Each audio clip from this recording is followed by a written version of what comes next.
Assalamualaikum students. I'm your SST teacher Miss Afifa. Today we will learn lesson cleanliness. Cleanliness means safai. Introduction of the lesson. Point number 1. Cleanliness is a habit of keeping your body, home and surrounding neat and clean. सफाई एक ऐसी आदत है जिसमें अपनी body, अपना घर और अपने इर्द गिर्द को साफ सुथरा रखा जाता है. Point number 2. Cleanness is the essential part of healthy living. सफाई सेहतमंद ज़िंदगी गुजारने के लिए एक अहम हिस्सा अदा करती है. Point number 3. Personal hygiene is important to free from disease. ज़ाती सफाई, ज़ाती हिफ़्ज़ान सेहत बहुत ज़रूरी है मुख्तलिफ़ बीमारियों से दूर रहने के लिए. Point number 4. We should always keep us and our surrounding clean. हमें ख़ुद को और अपने इर्द गिर्द को साफ़ सुथरा रखना चाहिए. As we all know, cleanness is first law of health. जैसे कि हम जानते हैं कि सेहत का पहला कानून जो है वो सफाई है. अगर आप सेहतमंद रहना चाहते हैं तो आपको ख़ुद को और अपने इर्द गिर्द को साफ़ सुथरा रखना होगा.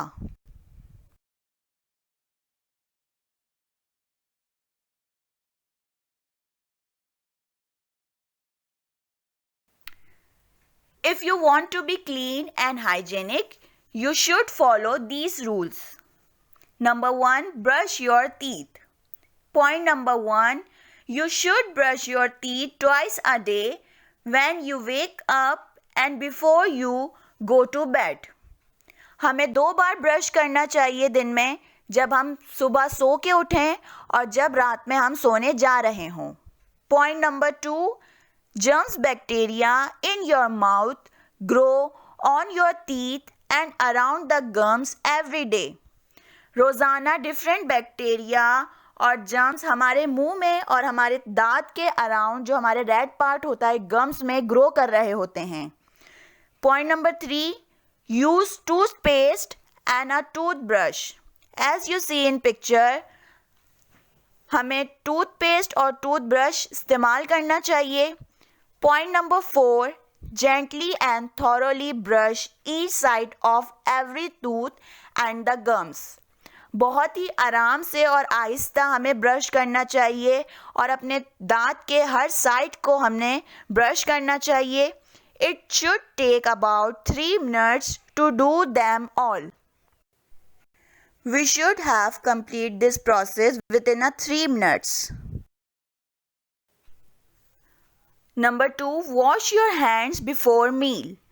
When you eat without washing your hands, the bacteria and germs that are left on your fingers and palm can be transferred to the inside of mouth and cause diseases. जब हम बिना हाथ धोए खाना खाते हैं तो डिफरेंट तरह के बैक्टीरिया और जर्म जो हमारी फिंगर में और हमारी नेल्स में और हमारे पाम में मौजूद होते हैं तो वो खाने के ज़रिए हमारे मुंह में चले जाते हैं और डिफरेंट तरह की बीमारियां कॉज करते हैं. इसीलिए हमें खाने से पहले हाथ लाजमी वॉश करना चाहिए. Wash your hands before and after meal. Number 3. Take a shower, bath. Point number 1. Wash yourself every day. That helps to remove dirt and germs.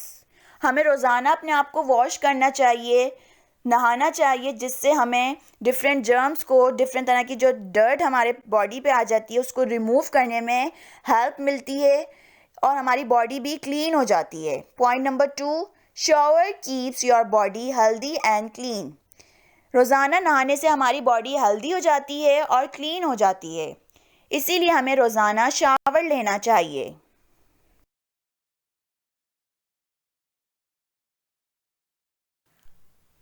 Number 4. Keep your feet clean. Point number 1. Wash your feet every day because it collects sweat and dirt. हमें रोज़ाना अपने पाँवों को wash करना चाहिए क्योंकि सबसे ज़्यादा जो डर्ट होती है और जो स्वेट होती है वो हमारे पाँवों में ही कलेक्ट हो रही होती है। Point number 2, wash and dry feet carefully specially between the toes and fingers. हमें बहुत ही अच्छी तरह अपने फीट को वॉश करना चाहिए और उसको ड्राई करना चाहिए, स्पेशली बिटवीन द टोज़। हमें हमारे जो टोज़ हैं और हमारी जो फिंगर हैं इसके बिटवीन एरिया में डर्ट कलेक्ट हो जाती है, तो हमें बहुत अच्छे से इस डर्ट को रिमूव करना चाहिए। Number 3, change your socks every day. हमें रोज़ाना अपने सॉक्स को चेंज करना चाहिए। Number 5, comb your hair, keep them clean. हमें अपने बालों में कॉम्ब करना चाहिए और उसको क्लीन रखना चाहिए। Number 6, where clean clothes, specially change your clothes every day. हमें साफ कपड़े पहनने चाहिए और रोज़ाना उनको चेंज करना चाहिए। After personal hygiene we should keep our surrounding clean. जब आप पर्सनल हाइजीन के रूल्स को फॉलो करेंगे, अपने आप का ख्याल रखेंगे, ख़ुद को क्लीन रखेंगे, तो उसके साथ साथ आप अपने सराउंडिंग को भी क्लीन रखना शुरू कर देंगे। Number 1, keep your home clean. अपने घर को साफ रखना चाहिए। As you see in picture, use bin to throw garbage. आपको कोई भी गार्बेज थ्रो करना हो तो आप उसके लिए बिन का यूज़ करेंगे। कोई भी गार्बेज घर में आपको अगर थ्रो करना होगा तो वो आप अपने डस्टबिन में, बिन में थ्रो करेंगे। You should follow cleanliness in our society. The society should be kept always clean as it gives bad impression to other people.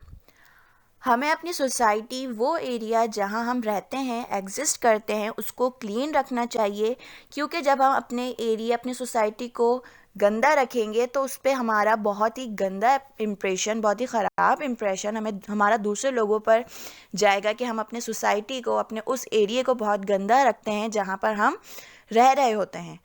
तो हमें अपने सोसाइटी को बहुत ही ज़्यादा साफ़ रखना चाहिए। Many people get diseases due to garbage thrown by other people. बहुत से लोगों को बीमारियां लगना शुरू हो जाती हैं जब हम गार्बेज, जो भी कचरा होता है हमारा, उसको हम ऐसे ही थ्रो करना शुरू कर देते हैं, अपनी सोसाइटी को गंदा रखते हैं, तो उससे दूसरे लोगों को बहुत ज़्यादा बीमारियां लगना शुरू हो जाती हैं बहुत ही गंदगी से। So we should keep our surrounding, our society neat and clean. As you see in picture, people are collecting garbage in a dustbin. So we should follow the cleanliness in our society. Most important place. Number 3, cleanliness at school. School is the place from where we learn new things. School एक ऐसी जगह है जहाँ हम रोज़ाना नई चीज़ें सीखते हैं।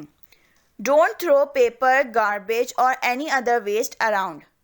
हमें पेपर, जो भी हमारा गार्बेज है और जो भी वेस्ट है, हमें इधर उधर नहीं थ्रो करना चाहिए। Number 3, always put these in the dustbin. हमें ये तमाम वेस्ट, तमाम गार्बेज डस्टबिन में थ्रो करना चाहिए। Number 4, take care of school property. हमें स्कूल की चीज़ों का ख्याल रखना चाहिए। Chairs, tables, duster should be and properly. हमें ये तमाम चीज़ें बहुत ही प्रॉपरली यूज़ करनी चाहिए, बहुत ही इसका ख्याल रखना चाहिए। Do not write on the walls of the school. हमें स्कूल की वॉल्स पे राइट नहीं करना चाहिए। We should write on the copy and the notebook. हमें अपनी नोटबुक, हमें अपनी कॉपी पे राइट करना चाहिए, हमें स्कूल की वॉल्स पे राइट नहीं करना चाहिए। So after cleanliness, personal hygiene and surrounding cleanness, we should learn this line, Allah loves those who care for cleanliness. अल्लाह भी उन लोगों को पसंद करता है, उन लोगों से मोहब्बत करता है जो अपनी सफाई का ख्याल रखते हैं। बी क्लीन, साफ़ रहिए। थिंक क्लीन, साफ़ सोचिए, अच्छा सोचिए। फील क्लीन, अल्लाह ताला को हमेशा महसूस कीजिए, अल्लाह ताला को याद रखिए। कीप इट क्लीन, और अपने आप को, अपने इर्द गिर्द को साफ़ रखिए।